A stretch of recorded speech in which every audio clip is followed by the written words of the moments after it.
¿Qué tal, queridos amigos? ¿Cómo están? Sean bienvenidos a otro programa más, su programa de radio favorito, Rutas y Retos de Legalidad del Seminario de Derecho Administrativo de la Facultad de Derecho de la UNAM. Agradecemos mucho a la doctora Sonia Venegas Álvarez, conductora general de este programa y quien funge como directora de este seminario.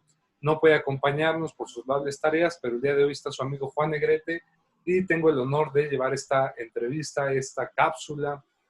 Pues vaya, estoy muy contento porque realmente contamos nuevamente con la presencia de un gran expositor, un gran exponente en cuanto al conocimiento de la materia en derechos humanos, derecho constitucional, vaya, hasta en derecho internacional. Él no se encuentra físicamente con nosotros aquí en México, dado que por su ejercicio y su investigación, pues está del otro lado del mundo. Es un gusto para mí, antes de presentarlo con su nombre, dar algunas líneas curriculares.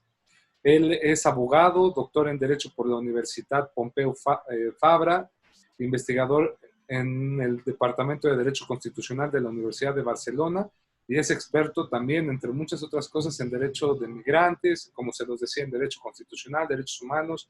Y hoy vamos a tocar un tema muy interesante que trata sobre el racismo y las implicaciones jurídicas a este tema, sobre todo lo que hemos vivido en Estados Unidos últimamente. Pues vaya, es un gusto darle la bienvenida al doctor Carlos Artemio Castilla Juárez. Sea bienvenido a este espacio nuevamente, doctor. Hola, ¿qué tal? Muy buen día por allá, buena tarde por estos lados. No, pues, siempre muy contentos de podernos enlazar, doctor, y gracias por darnos parte de su tiempo para poder hablar con nosotros de este tema que es muy delicado, no es un tema de moda, no es un tema, creo yo, actual, es algo que se ha vivido durante muchísimos años, pero vaya, no quisiera restarle tiempo a su voz, al uso de la voz que haga usted, por lo cual me gustaría decirle cómo es esta cuestión del racismo, es decir, cómo entender lo que está pasando actualmente con estas discriminaciones, por así decirlo. Bueno, en primer lugar quiero agradecerles la invitación que se me hace nuevamente para poder estar en este espacio. Para mí, como egresado de la Facultad de Derecho, siempre es un gusto poder participar en los espacios y en todas las oportunidades que se tienen, ¿no? para estar ahí en nuestra facultad, en nuestra Universidad Nacional. Bueno, hecho esto y el agradecimiento, bueno, creo que el primer aspecto que debe ser importante o que debemos tener bastante en cuenta, el racismo, sin duda alguna, es para mí la última etapa que tiene, o una de las etapas más visibles, de dos previas que son los prejuicios y los estereotipos.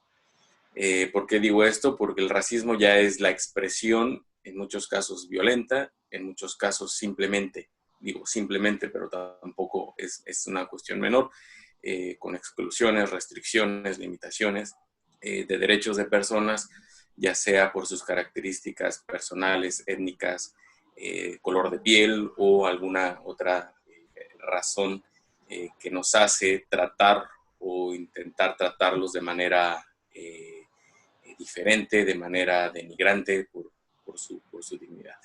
Entendido esto, también es importante tener muy en claro, el racismo no es igual en todas las latitudes, aunque hay características personales que se presentan de manera constante o son históricamente discriminadas, históricamente excluidas, pero en cada país, en cada región, tenemos grupos que son mayormente afectados por ese racismo, ¿no?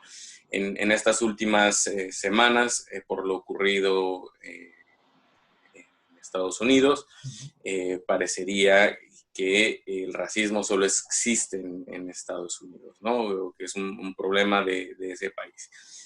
Creo que lo primero que tenemos que ser claros y sinceros es reflexionar y darnos cuenta que el racismo está en todos lados. Aquí en donde resido actualmente, en Barcelona, en España, hay algunos tipos de racismo. En México no podemos negarlo y ocultarlo, también hay racismo. En todos lados hay esta situación que hace muchas veces colocar a una mayoría, a personas que tienen ciertas características también personales y que conforman normalmente una mayoría, sentirse superiores, ¿no? Sentir que tienen mayores derechos, que tienen mayores facultades, que tienen una potestad para poder hacer con otras personas lo que les venga en gana, ¿no? Entonces, me parece que todo esto puede ser, o podemos entenderlo como elementos importantes para ir entendiendo qué es el racismo, ¿no? Intento dejar esta idea más clara, ¿no? Al final será toda conducta que busca excluir, restringir, diferenciar o limitar por las características étnicas, color de piel, origen nacional u otras inherentes a la persona humana, ¿no? Entonces, eso puede ser un poco una definición o una idea que también utilizo a partir de lo que dice la Convención Internacional para prevenir y erradicar todas las formas de discriminación racial. Perfecto, doctor. Pues digo, me parece, esa es una de las preguntas que le iba a hacer, pero ya nos la contestó de una definición que se pudiera dar de racismo, para entender qué es el racismo, pues ya nos la acaba de dar. Hablaba de tipos de racismo. ¿Qué tipos de racismo podríamos encontrar, doctor?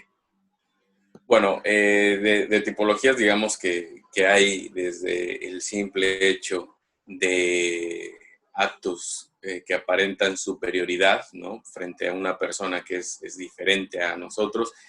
Normalmente se tipifica, ¿no? Las personas que mayoritariamente e históricamente han tenido el poder y la capacidad económica superior, que son personas normalmente blancas, y hablo también en masculino, ¿no? Que también hombres blancos, que suelen ser esa mayoría, que intentan generar una denigración de la dignidad de otra persona. Actos de racismo los hay de muchísimos tipos, insisto, ¿no? Desde este primero, que puede ser una exclusión de derechos, una limitación de derechos, una distinción para no otorgar ciertas posibilidades, o evitar la posibilidad de acceder a servicios, acceder a ocio, a diversión, pero también puede ser racismo, cuestiones más violentas, ¿no? Cuestiones ya en donde se usa la fuerza, en donde se busca causar un daño físico a las personas, también aquellos que pueden causar incluso la muerte, ¿no? Digamos, estas conductas que se llevan a cabo por creer, por pensar que se es superior a otras personas simplemente por las características personales. Digamos, el matiz es muy amplio, y también por eso las consecuencias jurídicas, un poco la idea de esta charla, pues bueno, son muy variadas, ¿no? Porque pueden ser desde simples insultos o simples exclusiones, ¿no? La posibilidad de impedirle a una persona ingresar a un lugar, puede ver con una cuestión, podemos decir, incluso de derechos del consumidor, ¿no? Pero también puede ser una cuestión del llamado discurso de odio, cuando afectas la moral, la dignidad de la persona por las palabras que expresas, por la forma en que te diriges a una persona o el daño que le causas. Si ya empieza a haber lesiones, bueno, ya entramos más en el ámbito del derecho penal claramente, y obviamente si hay muerte, evidentemente estamos también en un área del derecho penal, ¿no? Y también dependerá quiénes son los sujetos que intervienen. Si son cuerpos de seguridad, bueno, también además del derecho penal, pues será interesante toda la parte de derecho administrativo y toda la parte interna de control de las policías, los sistemas de control internos que son necesarios, ¿no? Entonces, los matices son muy amplios, hay una variedad de reflejos en donde se puede analizar el racismo de muy variada forma, y también por eso creo que es importante el mantener la idea o el insistir, ¿no? en que no perdamos de vista que también uno de los grandes problemas que tiene el racismo es que se ha incrustado en prácticamente todas nuestras instituciones, ¿no? Y que también un aspecto muy importante que muchas veces nosotras creemos no ser racistas o no tener esas connotaciones racistas, pero cuando nos hacemos una revisión personal, cuando vemos o nos cuestionamos sobre prejuicios o estereotipos que tenemos respecto a personas de determinado origen nacional, de determinado color de piel, de determinadas fisonomía, origen étnico, ahí podemos darnos cuenta a veces que también tenemos esas cargas racistas, que insisto, pueden ser algunas conscientes o inconscientes y de eso también podría variar sus efectos jurídicos, pero que al final todo esto, toda esta conducta en sociedad repercute en el derecho, ¿no? En la forma en cómo nos relacionamos y por tanto yo es algo que insisto de manera reiterada, constante, en no simplemente decir hay racismo allá, hay racismo acá, yo no soy racista, ¿no? Porque muchas veces cuando sale el yo no soy racista, pero en cuanto sale ese pero, creo que es muy necesario revisarnos. Y aquí no es ir de ejemplo ético o moral de nadie, ni plantarse tampoco desde esa visión, ¿no? Es simplemente el decir o el simplemente nosotros cuestionamos, el decir, ¿por qué trato, en el caso de México, ¿no? ¿Por qué trato de esta forma a una persona indígena? ¿Por qué me creo superior? ¿Por qué le deniego el paso a este sitio? ¿Por qué le excluyo de esta posibilidad a una persona centroamericana, ¿no? Que también es muy marcado por su origen nacional, salvadoreños, hondureños, guatemaltecos, personas que atraviesan nuestro país, ¿no? Y que cuando venían las caravanas se quedaba muy marcado ese punto, ¿no? ¿Por qué me creo superior? ¿Por qué le causo ese daño? O también esos estereotipos, ¿no? El estereotipo de creer que una persona por ser indígena tiene una conducta determinada o es de una forma determinada, porque tenemos a lo largo de nuestra vida y de nuestra historia cargas que vamos teniendo, ¿no? Si hiciéramos una revisión profunda, tal vez en nuestros primeros años de vida podríamos darnos cuenta que estábamos casi limpios, ¿no? Que no teníamos influencia alguna, que pensábamos que nos podíamos relacionar sin problemas con cualquier persona, sin siquiera mirar más que su presencia, ¿no? Pero conforme van avanzando nuestra vida, nuestra actividad, muchas veces, insisto, conscientemente, pero también muchas inconscientemente, se nos va cargando, ¿no? El disco duro de información que a veces no nos damos cuenta que tenemos y por eso insistía, por eso decía, ¿no? Las instituciones o muchas instituciones por eso están permeadas de esa forma, ¿no? Para intentar poner el ejemplo muy claro por qué Estados Unidos se ha mostrado como ese ejemplo claro o por qué se muestra, por qué se habla de ese racismo en la policía, es de manera muy clara, históricamente la policía de los Estados Unidos eran personas blancas, obviamente históricamente han sido superiores y no es por ninguna otra cuestión, sino por un hecho de que cuando se declara la independencia de los Estados Unidos, la igualdad y la libertad se daba a los hombres blancos, seguían los esclavos teniendo limitaciones, ¿no? Posteriormente, cuando se abole la esclavitud, vienen ciertos procesos, pero luego viene todo un proceso de segregación en Estados Unidos con las llamadas leyes James Crow, que dan más de 100 años hasta los 60 que logran romperse, ¿no? A partir de la intervención de los tribunales para romper con esa segregación. Pero las personas que habían sido hijos, abuelos, nietos y demás de esas personas esclavas, ahora eran esas personas segregadas. Obviamente ya se sigue una desigualdad y después vienen a ser las personas que habitan en barrios pobres que después fueron o han sido altamente atacados, como en esta llamada lucha o guerra contra las drogas, en la cual obviamente se intentó atacar a las personas, no atacar, se identificaba los lugares donde estaban las personas afroamericanas, afrodescendientes, negras, en esos sitios. Entonces, y estas eran a su vez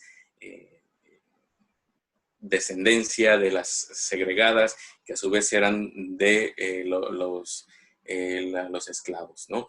Y esto, ¿por qué tanto contar la historia? Para intentar entenderlo, ¿no? Sí, está bien. Llega entonces los cuerpos de seguridad, los cuerpos de policía, también históricamente habían sido policías en su mayoría blancos, ¿no? Conforme va abriéndose espacios, pueden ingresar a estos cuerpos de policía y a las funciones del Estado personas afrodescendientes, afroamericanas. Y eso empieza a ser un cambio, pero sin duda todo el paso histórico ya permeó en las instituciones, ya permeó en todo el diseño, en toda la estructura mental que se tiene, ¿no? en muchas de las conductas, y eso es lo que ya cuesta trabajo erradicar, es lo que cuesta trabajo ir en contra de eso, ¿no? Transformar esa parte. Entonces, estas cargas que, insisto, que empiezan siendo personales, se transforman a lo institucional o se incluyen, se ponen inmersas en lo institucional, obviamente se reflejan en el día a día y es lo que nos tiene como nos tiene ahora, ¿no? En cada región, en cada país, actos racistas, actos discriminatorios, que también en Estados Unidos tampoco podemos olvidarlo. No solo es contra las personas afroamericanas, afrodescendientes, la comunidad latina también tiene, la comunidad asiática también tiene sus problemas, pero también lo grave que es al final esta situación, que a veces entre las propias comunidades afroamericanas, latinas y demás, hay racismo entre estas, ¿no? Entonces, al final se ha convertido a veces en una lucha por superioridad, una aparente superioridad que queremos basar en no sé qué, porque si realmente nos conocemos, nos vemos, o cuando se tiene oportunidad, ¿no? De visitar muchos lugares del mundo, o cuando se tiene oportunidad de conocer diferentes visiones y posiciones, te puedes dar cuenta sin ningún problema que en todos los lugares del mundo hay personas que actúan de manera correcta, en todos los lugares del mundo, orígenes, características personales, hay personas que actúan mal, que causan daño, que causan dolor, en todos lados, podemos decir, para una dicotomía fácil, pero que tampoco lo es, ¿no? Personas buenas y personas malas hay en todo el mundo, con todas las características personales, con todo este entorno que hace que sea difícil entender a veces por qué algunos se creen o nos creemos, ¿no? Superiores a otros, que es la fuente de este racismo, pero insisto, parte de esos prejuicios, parte de esos estereotipos. Por eso invito una vez más a revisarnos, ¿no? A decir, yo qué prejuicios tengo, yo qué conductas tengo, porque al final eso se reflejará en nuestra actuación. Si esta cápsula la escuchan quienes son ahora estudiantes de la Facultad de Derecho, profesores, profesoras, pues mucho de eso, ¿no? Revisarnos por qué creo que una persona con ciertas características va a comportarse de esta manera, por qué creo, de dónde viene este prejuicio que yo tengo para tratar a unas personas, o dónde viene esa aparente, por qué me creo superior a una determinada persona, ¿no? ¿Qué es lo que me hace sentirme de esa manera?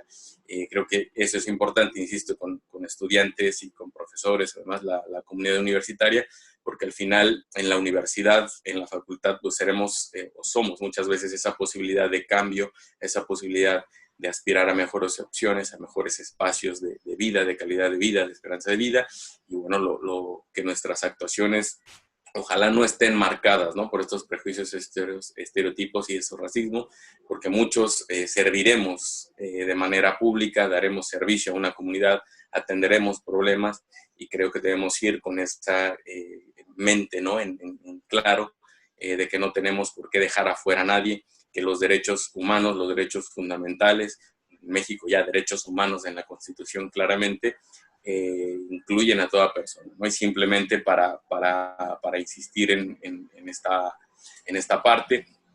No podemos olvidar, ¿no? Lo que dice nuestro artículo primero de la Constitución en el párrafo quinto, que se prohíbe toda discriminación motivada en razón del origen étnico, nacional, género, edad, discapacidades, condición social, condiciones de salud, religión, opiniones, preferencias sexuales, estado civil o cualquiera otra que atente contra la dignidad humana y tenga por objeto anular o menoscabar los derechos y libertades de las personas, ¿no? Es decir, que tenemos un listado grande de situaciones por las que se nos prohíbe discriminar, entender que si está en nuestra Constitución es permeable a todo el sistema jurídico y por tanto todos y todas tenemos esa obligación de cumplir, de no discriminar, de intentar al máximo nuestras posibilidades autorrevisarnos para evitar repetir prejuicios, estereotipos y sobre todo conductas racistas, ¿no?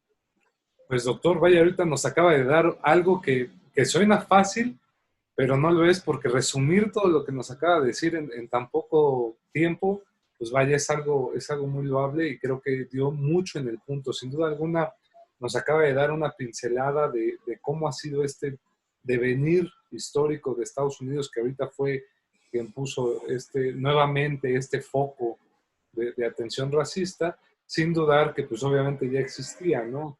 De ahí en fuera que uno también pueda decir, como usted bien lo señaló, que el racismo sea una situación sine qua non conectada con el racismo, es decir, la discriminación. Es decir, siempre que hay racismo va a haber discriminación de una índole, ¿no?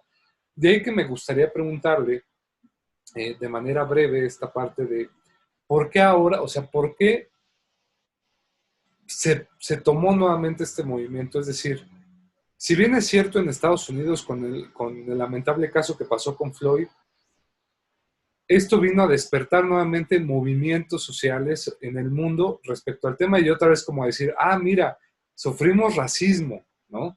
Pero eso ya, o sea, eso es un problema que no se ha erradicado y que estaba permeado en las instituciones y que tal vez, pues lo vimos o quisimos no verlo ya, ¿no? O ya no atenderlo como debía ser. ¿Por qué considera que ahorita esto vino otra vez a revolucionar el movimiento social? Y no desde antes otra vez volver a seguir atacando esto desde un inicio. ¿Qué opinas? Bueno, por desgracia, estos movimientos son hasta cierto punto cíclicos, y la parte de por desgracia es porque no logramos romper esas estructuras de opresión y de discriminación que existen en todo el mundo, ¿no? Lo ideal sería, y digamos, también para un poco seguir la línea con Estados Unidos, pero en el caso de México también podríamos tener varias líneas de identificación. En el caso de Estados Unidos, justo hace 5 años, para no ir más lejos, ocurrían movilizaciones sociales también en varias partes del país, en todo el país, y después repercutían algunas de estas también en todo el mundo, a partir de unos hechos en Ferguson, donde un policía blanco fue absuelto después de matar también a un afroamericano. Entonces, por desgracia, todos estos movimientos van haciendo pequeños cambios, pequeñas luchas, pequeñas transformaciones o pequeñas victorias, pero como intenté decirlo en la parte anterior, esto es estructural y esto es de fondo. Transformar todas estas cargas que se tienen de estereotipos, de prejuicios, este racismo que está en las instituciones, en nosotros mismos, ¿no? Esta idea de superioridad, porque históricamente se había excluido a determinadas personas y otras siempre habían tenido derechos, siempre habían tenido privilegios, mientras que otras habían sido oprimidas, no se transforma con una manifestación, no se transforma incluso ni siquiera con una simple reforma legal, ¿no? Por eso yo ahora insisto mucho esto en intentar autorreflexionar, autorrevisarnos, en ver realmente ya por qué somos racistas, por qué discriminamos, ¿no? El hacernos, si quieren, en la intimidad, no hay que hacerlo público, ¿no? Si yo tengo un día X, una pequeña diferencia con una persona en una calle, y le hago un insulto, ¿por qué uso ese insulto? ¿Y por qué me puedo sentir superior? ¿O por qué tengo una conducta frente a esa persona de cierta manera, ¿no? Pues esto no es entrar tampoco en temas de psicología, que también puede ser interesante, pero es más por este comportamiento social, por estas relaciones sociales, que el derecho es donde está, ¿no? En intentar regular las relaciones sociales. Entonces, ante esa cadena histórica de imposibilidad de cambio, ante esa cadena de que solo se logran transformaciones menores, solo se dan pequeños cambios, solo se dan pequeños ajustes, esto sin duda va sumando frustración, va sumando una impotencia en las personas que históricamente han sido discriminadas, en personas que han sido relegadas, en personas que han sido oprimidas, y obviamente cuando hay una pequeña válvula de escape sale. El problema es que no se ha logrado transformar realmente las instituciones, transformar realmente toda la posibilidad del mundo. Y en Estados Unidos es un ejemplo clarísimo, ¿no? Antes de este presidente digamos, clarísimamente racista, clarísimamente xenófobo, clarísimamente clasista, digamos, podemos ponerle muchísimas calificativos a este presidente actual de los Estados Unidos. Antes de este estuvo una persona afroamericana. Podríamos decir es que hubo una transformación, pues por desgracia, esa persona afroamericana llegó al poder, sí, tuvo esa posibilidad, porque también estuvo en un determinado círculo y tuvo unas determinadas oportunidades, pero no todas las personas afroamericanas tienen esas oportunidades, aún siguen quedando relegadas. Y lo mismo podemos decir en nuestro país con las personas indígenas. Muchas veces nos queremos curar en salud, ¿no? Veamos realmente que han sido históricamente excluidas, históricamente discriminadas, los avances, ¿no? Que a veces decimos, no, bueno, es que ya hay una ley, se reformó la Constitución, ya se reconocen los derechos de los pueblos indígenas, toda esta parte, pero no llega a ser suficiente. Y lo que ha tenido y tienen muchos movimientos actuales también es la posibilidad de internacionalizarse tan fácil, muchas veces por las redes sociales, muchas veces por esta posibilidad de expandir, ¿no? Un reclamo y sobre todo de la identificación que se tiene de estos colectivos, de estas personas que también se ven reflejadas, ¿no? Que se sienten aludidas, que se sienten interpeladas a también reclamar por sus derechos. Nosotros aquí en Barcelona, en una organización con la que colaboro, que se llama SOS Racismo Cataluña, justamente a partir de estos hechos que ocurrieron en Estados Unidos, tenemos un caso de un joven que había sido torturado por policía de Cataluña. Hay un audio en el que se prueban como parte de los golpes que sufre, los insultos racistas, ¿no? De mono, vete a tu país, ojalá corras más rápido para que llegues a África y de aquí te vayas y te vas a morir, digamos, una serie de insultos racistas, ¿no? No digo más, pero no sabemos muchos insultos que pueden ser racistas. Este joven, a partir de ver, este caso fue en enero de 2019, ¿no? Ya estamos ahora en junio de 2020. Este joven no había querido hacer público, no que había llevar más allá su caso que un nivel judicial, pero digamos un poco en privacidad o encerrado. Cuando este joven ve todos los movimientos que se están dando alrededor del mundo, ve que hay movilizaciones, ve que hay reclamos, decide, ¿no? Se empodera y dice, yo también quiero que se conozca mi caso, yo también quiero que se vea esta posibilidad. Entonces, creo que eso al final, el que de todo el mundo se vea que hay grupos, insisto, que históricamente han sido discriminados, excluidos, oprimidos, hace que surjan en diferentes partes estos movimientos. Ahora, el gran reto está en que no queden en esas fotografías de edificios incendiándose o de enfrentamientos con la policía o de ciertos cambios, ¿no? En Estados Unidos parece que ahora sí intentarán hacer un cambio estructural en las policías, en la forma en cómo pueden llevar a cabo el uso de la fuerza, que ese también es una parte histórica que tenemos en México, ¿no? Y digo, insisto en México porque casos hay muchos, ¿no? Y pongo también un ejemplo para, claro, hace 3, 4 años, de 2 personas indígenas mexicanas fueron llevadas a Guatemala o expulsadas, ¿no? Deportadas a Guatemala porque se les confundió con personas guatemaltecas.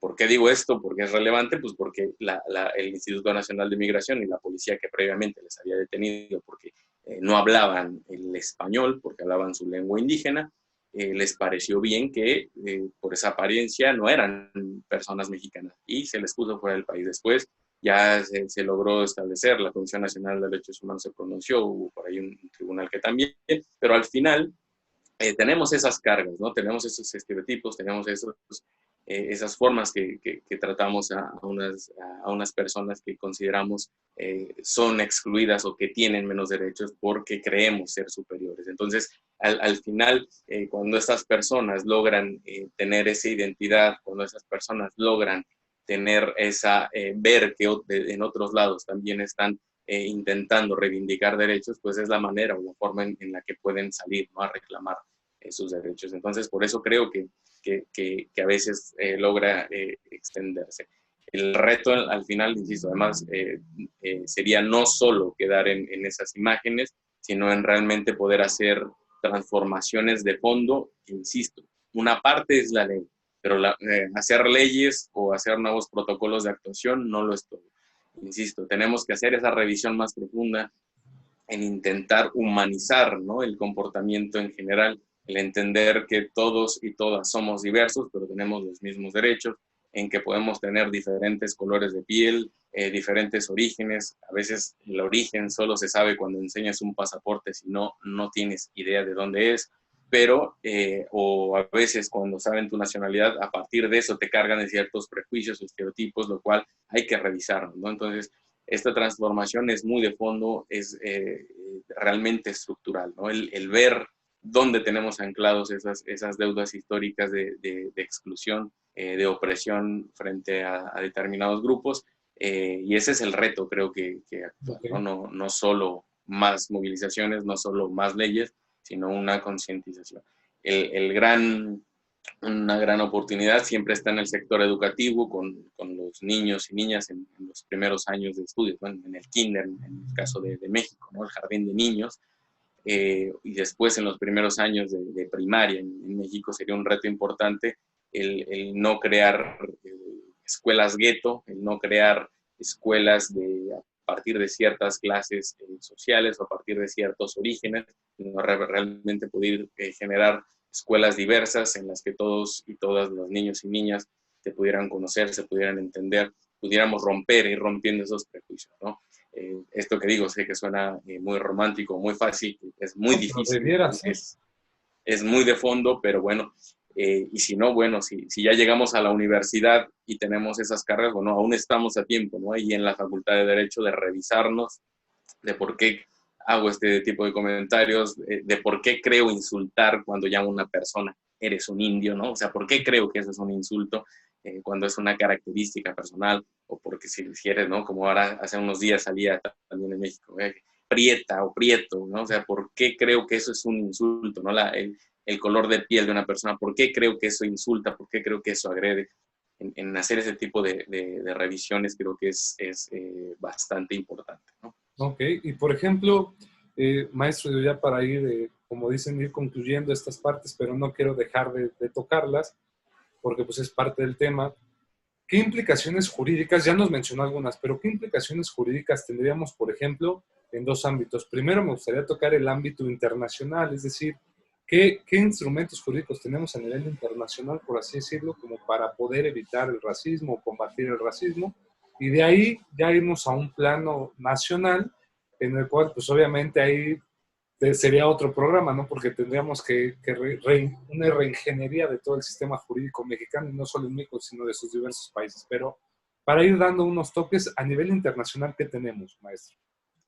Bueno, lo primero, en el ámbito internacional, como ya les decía hace un momento, está la Convención Internacional contra todas las formas de discriminación racial, y desde hace ya 3 años, desde 2007, hay 2 convenciones interamericanas contra el racismo y la discriminación. Digamos, entonces tenemos en el ámbito interamericano y latinoamericano ya dos instrumentos vinculantes, y aparte la Convención Internacional. En el ámbito de la Comisión Interamericana de Derechos Humanos, obviamente se pueden llevar casos ante la Comisión Interamericana de Derechos Humanos, y si hay posibilidad ante la Corte Interamericana de Derechos Humanos. También tenemos al relator contra todas las formas de discriminación racial, y está el Comité contra la Discriminación Racial de Naciones Unidas, ¿no? Digamos, tendremos hay bastantes mecanismos. Lo que sí no podemos olvidar es que para llegar a cualquier mecanismo internacional hay que agotar los recursos internos, ¿no? Hay que agotar todas las instancias internas. En el ámbito mexicano, creo que se podrían destacar como normas que buscan atacar de manera más concreta el racismo y la discriminación. Por un lado, el artículo 149 ter del Código Penal Federal, en el que, digamos, va un poco más allá de la Constitución al incluir más categorías que las que están incluidas en la Constitución. También tenemos la Ley Federal para prevenir y eliminar la discriminación. En esta no se establecen delitos, pero en su artículo 1, fracción 3, se establecen ya algunas de las bases o elementos con los cuales se tiene que combatir la discriminación y el racismo, ¿no? Estas normas podrían ser parte de la normativa mexicana, que es importante. También está de manera muy, muy clara el artículo 9, fracciones 2, 15, 27 y 28, si no pierdo un poco, de esta ley federal para prevenir y eliminar la discriminación, en el cual podríamos entender que está una parte del discurso de odio. Entonces, esta parte de la ley federal para prevenir y eliminar la discriminación es fundamental. Y obviamente el Consejo Nacional para Prevenir y Erradicar la Discriminación es una institución importante, que justamente yo hoy que me levantaba por aquí veía que ayer por la tarde y por la noche, bueno, o ayer durante todo el día hubo bastantes debates con relación al CONAPRED, respecto a si está bien la forma en cómo se integra, cómo se estructura. Bueno, qué bueno que estén esos debates. Ojalá se den para intentar darle mayores herramientas, para fortalecerle, para quitarle ese talante político que sigue teniendo al ser nombrado quien la dirige, quien la preside por el presidente de la República, para que tenga más autonomía, más posibilidad. Ojalá que si los debates que se aparentemente, insisto, ¿no? a la distancia veo que se están abriendo, ojalá se den para mejorar la institución, para darle más garantías. Y también es importante no creer que el derecho penal te soluciona todo, digamos, no es crear más delitos, es, insisto, ¿no? Esta vía de esta Comisión Nacional para Prevenir y Erradicar la Discriminación, pues un elemento desde el derecho administrativo o incluso, ¿no? Desde un ámbito particular de esa ley federal para intentar mecanismos de entendimiento. A una persona racista, una persona que discrimina, no le quitas lo racista ni que siga discriminando por la vida si le pones simplemente una condena penal, ¿no? Puede ser que en el centro penitenciario va a seguir siendo racista. Hay que hacer estrategias para entender, ¿no? Humanizar, entender por qué somos iguales, por qué tenemos los mismos derechos, en por qué no tenemos que tratar a las personas de manera diferente. Entonces, bueno, un poco este es el recorrido internacional, nacional de algunas de las normas que hay para trabajar. Sin duda alguna, en México falta todavía mucho, ¿no? Estos temas de discurso de odio, por ejemplo, hace poco la Suprema Corte de Justicia de la Nación resolvía un caso relacionado con un tatuaje con la suástica de nazi, pero falta todavía mucho más debate. Aquí en Europa los debates sobre discurso de odio y delitos de odio están ampliamente desarrollados, hay mucho debate, también porque el Tribunal Europeo de Derechos Humanos tiene una jurisprudencia amplia y nutritiva, ¿no? En el caso de nuestro continente, la Corte Interamericana ha hecho pocos desarrollos con relación a discurso de delitos de odio, que serían una parte importante para el combate de la discriminación racial y del racismo, ¿no? Esto sería como un breve panorama de algunas de las normas que tenemos tanto en México como a nivel internacional. Muchas gracias, doctor Carlos Castilla. Realmente nos dio un panorama muy amplio, muy destacado de lo que está sucediendo a nivel internacional, nacional, respecto a esta situación. Sin duda tocó puntos que en México, pues sí existen, que tuvieran que reformarse tal vez. Como usted dice, no se trata ya de estar creando tipos penales por crear tipos penales, no se trata, tenemos un poco que dejar de cambiar la cultura de la punibilidad hacia la prevención de estas cuestiones. Por lo cual, ya para terminar este programa, me gustaría hacerle una pregunta que normalmente siempre hacemos. Claro. ¿Qué le recomendaría, por ejemplo, a todos estos jóvenes que nos escuchan, jóvenes universitarios, jóvenes que están estudiando la carrera de Derecho, por ejemplo, y que a veces tomar este tema para la investigación, para aportar, ¿qué les recomendaría a todos ellos para lograr cambiar un poco esta situación que estamos presentando? Para que, hay que pensar cosas bonitas, más en estas fechas, pues vamos a pensar que en un futuro no tan lejano podamos ya erradicar, por así decirlo, esta violencia, esta discriminación y este racismo. ¿Qué les diría, doctor? Bueno, primero que a todos y todas las estudiantes de la Facultad de Derecho, que sigan sus instintos, sus sueños, sus ilusiones. Eso es muy importante y se los dice alguien que no llevó prácticamente un curso profundo de derechos humanos y que lleva dedicándose a los derechos humanos ya ahora más de 20 años o 20 años. Entonces, primero pongan eso que les ilusiona, eso que les mueve en el ámbito jurídico, pónganlo en práctica, no se venzan, sigan esa ilusión. En segundo lugar, bueno, también el tener conciencia que el trabajo en derechos humanos no es fácil. Muchas veces son temas que frustran, que desaniman, pero también son una posibilidad de cambio, de esperanza para nuestra sociedad y por tanto hay un gran cambio, una gran oportunidad. Y bueno, en tercer lugar, sin duda, en temas de racismo, discriminación, de derechos humanos, hay mucho todavía por investigar, hay mucho por saber.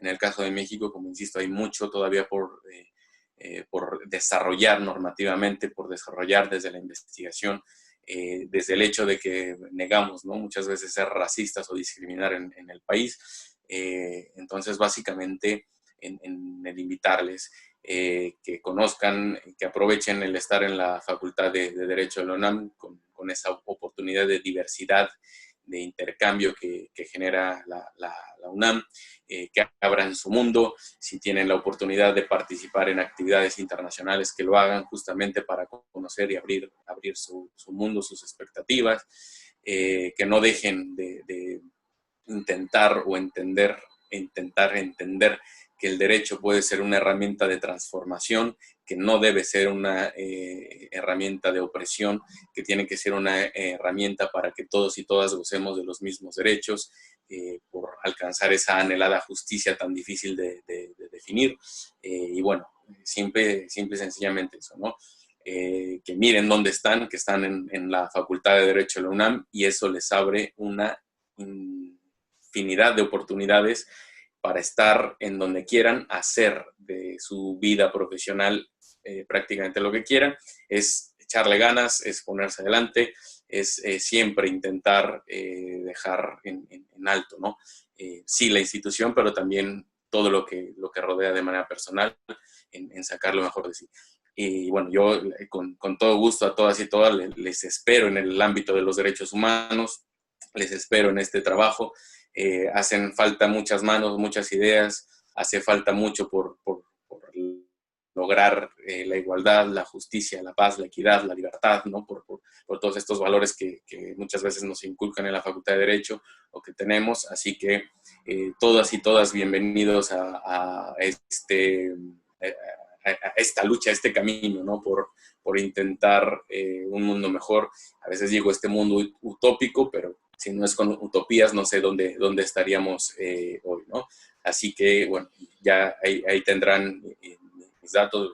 Repito, Carlos Castilla, que me encuentran prácticamente en cualquier red social con Carlos con K y Castilla, que es fácil de encontrar.